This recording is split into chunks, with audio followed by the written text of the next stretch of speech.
तडफदार, सर्वसामान्यांच्या हाकेला धावून जाणारे, मितभाषी आणि सांगलीकरांच्या वैभवात भर टाकणारे आणि प्रगतीकडे वाटचाल करून नेणारे सांगलीचे महापौर माननीय धीरज सूर्यवंशी यांच्याकडून तिचा जागर न्यूज आणि दुर्गा फाउंडेशनच्या वर्धापनास हार्दिक हार्दिक शुभेच्छा.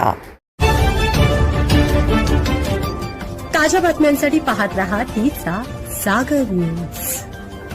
विधान परिषदेच्या अमरावती स्थानिक स्वराज्य संस्था कोट्यातील निवडणुकीतून मोठी बातमी समोर येत आहे. महायुतीचे बंडखोर तथा अपक्ष उमेदवार माजी आमदार विप्लव बाजुरिया यांचा उमेदवारी अर्ज बाद झाला आहे. महाविकास आघाडीचे उमेदवार हर्षजित देशमुख यांनी विप्लव बाजुरिया यांच्या उमेदवारी अर्जावर आक्षेप घेतला होता. त्यानंतर त्यांचा अर्ज बाद करण्यात आला आहे. यानंतर बोलताना बाजुरिया यांनी आमचा नामांकन अर्ज बाद व्हावा यासाठी 4 उमेदवार एकत्र येऊन कट कारस्थान रचले असल्याचा आरोप करत या निर्णयाविरोधात आम्ही न्यायालयात जाणार आहे अशी माहिती दिली आहे. अमरावतीच्या जागेसाठी आता चौरंगी लढत पाहायला मिळणार आहे.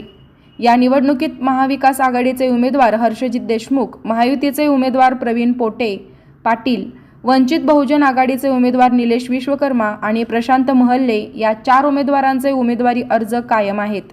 या चौघांमध्ये आता लढत पाहायला मिळणार आहे.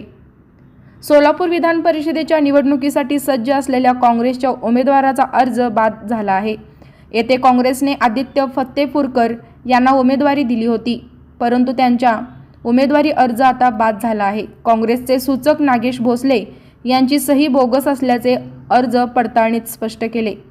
त्यामुळेच फत्तेपूरकर यांचा अर्ज बाद करण्यात आला आहे. त्यामुळे काँग्रेसचा मोठा धक्का बसला आहे.